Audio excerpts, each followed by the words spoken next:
Eu sei que vocês não aguentam mais ouvir falar em virose. Pelo amor de Deus, doutora Amanda, não tem fim. Essa criança fica doente todo mês, essa criança tá indo pra escolinha, tá gripada todos os dias.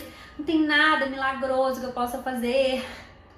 E, gente, eu vou falar uma coisa pra vocês. Por evidência científica, por grandes estudos, uma das melhores coisas que a gente tem pra fazer. Vou deixar vocês pensarem. 5 segundos.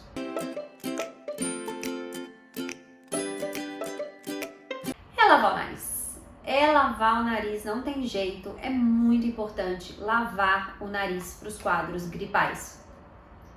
Não só para você ajudar essa criança a acabar não evoluindo para um quadro bacteriano, para uma infecção bacteriana, ou seja, quanto mais meleca fica acumulada ali, né? Quanto mais secreção fica acumulada ali, é um ambiente propício para uma bactéria entrar querendo ou não, uma evolução ruim desse quadro viral, né? Evoluindo para otite, por exemplo, evoluindo para rinocinusite, por exemplo. Mas não só isso, né? A lavagem nasal dá conforto para essa criança, dá conforto para ela dormir à noite melhor, dá conforto para ela respirar melhor, para ela comer melhor, né? Comer sem respirar pelo nariz é terrível, mamar melhor, né? Então, a lavagem nasal, além dela auxiliar e ajudar na melhora do quadro viral, ela também auxilia na melhora dos sintomas, né? Na criança se sentir melhor ali. E essa lavagem nasal que eu tô falando é a lavagem nasal para o tratamento de um quadro viral. Além disso, a gente tem a lavagem nasal que a gente fala que é a lavagem nasal preventiva, né? Que a gente usa antes de acontecer o quadro gripal. Na verdade, assim, é interessante que a gente faça a lavagem nasal preventiva com o intuito, muitas vezes, de acostumar essa criança, quando ela tiver gripe, dela lavar o nariz com mais facilidade, né? Quanto mais a gente torna a lavagem nasal uma rotina, mais tranquilo é para lavar o nariz dessa criança quando é realmente necessário. Então, a lavagem nasal preventiva, ela não precisa ser o tempo inteiro, toda hora, né? Poxa, uma vez ao dia, um dia sim, um dia não, já tá mais do que suficiente, né? Porque você tá realmente acostumando essa criança a passar por esse processo. Então, falamos da importância da lavagem nasal e de como que ela deve ser feita preventivamente e no tratamento, como que a gente faria. Aí sim é mandar ver, é lavar, quantas vezes ao dia, meu pai amado, quantas vezes vocês puderem. Pelo menos a cada 2, 3 horas. Mas assim, pô, a criança tá acordada, tá bem? Lava o nariz. Então vai, lava de novo. Não tem problema, não existe malefício de uma lavagem nasal frequente assim, não causa problema. O máximo que vai causar é a criança engolir esse soro, né? Engolir o soro, encheu barriguinha de soro.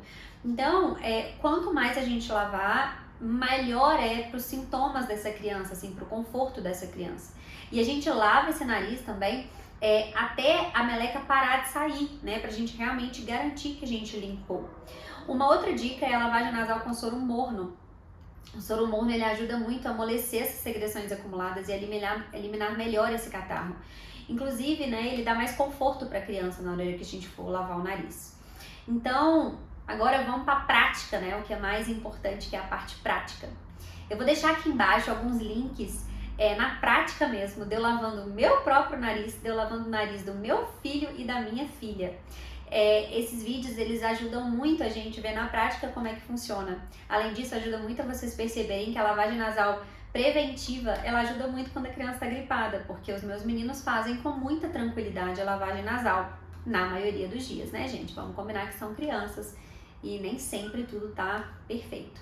Mas na maioria dos dias eles lavam o nariz super bem. E aqui mesmo eu vou demonstrar para vocês, porque apesar de vocês verem os vídeos, eu também quero demonstrar aqui. Primeira coisa, uma seringa, tá? Essa seringa aqui é uma seringa maior, né? Aqui, como eu peguei de um remédio próprio, um remédio que tem a medida do quilo, eu não sei muito bem quantos ml tem, mas eu posso pensar que ele tem por volta aí de 10 ml, acredito eu, tá? É uma seringa de 5 a 10 ml, é uma seringa maior. E aqui eu coloquei, ó, isso daqui vem junto na maioria dos remédios xarope. Isso daqui é o acoplador que você colocaria no remedinho, né? No xaropinho ali, no frasco. E aí você pode pegar esse acoplador e colocar numa seringa que você vai utilizar para lavar o nariz. Isso para você ter mais segurança, porque às vezes a gente tem medo, né, disso aqui acabar machucando o nariz do nosso filho. Então isso aqui auxilia para você ter mais segurança para lavar o nariz dessa criança. Então o que você vai fazer? Você vai pegar o soro fisiológico, que, lembrando, não deve ficar aberto fora da geladeira por mais de 3 a 5 dias, tá? Então, ele não deve ficar aberto mesmo que na geladeira por mais desse tempo.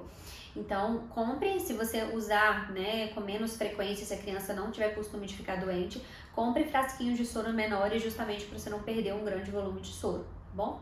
E aí a gente vai pegar, vai encher essa seringa de soro. E se a criança for um bebê muito pequenininho, recém-nascido, que tem também o vídeo, eu vou deixar aí pra vocês, a gente vai usar geralmente uma seringa de insulina, que é uma seringuinha bem menor, que só cabe 1 ml dentro dela. Com essa seringa bem menor de insulina, a gente vai puxar esse 1 ml, vai elevar esse bebê recém-nascido, vai elevar a cabeça dele, né, para ele não lavar o nariz totalmente horizontalizado. Então a gente vai elevar a cabecinha dele com uma mão e vai instilar o soro com a outra mão, de maneira sutil, de maneira fluida. Não é para fazer, tá? Não é para machucar a criança, não é para assustar a criança, mas também não é para gotejando gotinha por gotinha, tá? Na verdade é para você fazer uma instilação suave dos dois lados da narina. Nesses casos de bebê recém-nascido, muito provavelmente eles vão engolir este soro, tá? E aí a gente vai subindo. Crianças maiores, por volta de 2 meses, você já pode começar a colocar 3 ml de soro. Crianças por volta de 3 meses, 4 meses, 5 meses, já pode ir sentindo essa criança e vendo se ela tolera 5 ml de soro. E crianças a partir de 9 meses, 1 ano, ou até mesmo um pouco menores, já começam a tolerar muito bem 5 a 10 ml de soro. Inclusive, começam a tolerar muito bem aquelas garrafinhas de alto fluxo. Eu vou deixar aqui uma fotinha para vocês verem. Tem a Nasoar, né, e outros similares. Eles também começam a tolerar muito bem essa garrafinha de alto fluxo. Crianças, então, crianças até 6 meses que não sentam sozinha, a gente vai sempre inclinar ela um pouco mais para frente. Às vezes, se a gente está sozinho, pode ser até com algumas almofada de amamentação, de maneira com que ela fique mais em pezinha, e aí sim que a gente instile esse soro de maneira mais adequada com a criança mais em pé. Poucos volumes, lembrando, a criança engole. Maiores volumes têm a tendência de sair do outro lado, principalmente a partir do momento que essa criança já aprendeu a sentar. Porque aí quando ela já aprendeu a sentar e é mais fácil, essa criança ela direciona o corpinho para frente. E esse direcionamento do corpinho para frente, ele facilita muito para esse soro ele passar por toda a narina, ir para o outro lado e sair, tá? Então, crianças acima de 6 meses que já sentam, a gente deixa a criança sentadinha. As crianças que têm maior dificuldade ou que molham, enfim, que se agitam muito, que podem fazer bagunça, muitas vezes a gente envolve a criança e o braço dela com uma toalha. É uma maneira tanto de, infelizmente, conter um pouco essa criança, porque às vezes ela se agita muito e derruba o soro, e derruba a seringa, e machuca, porque mexe muito a cabeça, enfim. Então, muitas vezes a gente acaba usando uma toalha para dar uma pequena contenção, sempre conversando, sendo gentil, falando o que vai fazer e que é importante para ele passar por esse momento da lavagem nasal, que é o que vai fazer diferença para a saúde dele, né? Essa lavagem desse nariz. E quando é preventivo, como eu digo, as crianças geralmente não têm tantos desconfortos para fazer.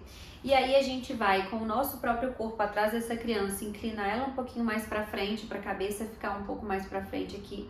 Pegar a seringa já com a quantidade de ml de soro, colocar na lateral do nariz, direcionar para a orelha, ou seja, a gente não direciona para dentro da narina, a gente direciona para fora do rosto, justamente para fluir melhor esse soro. A gente então eleva a cabeça para frente, direciona com a seringa para lateral, para a região da orelha e instila lentamente, tá? O que acontece, né?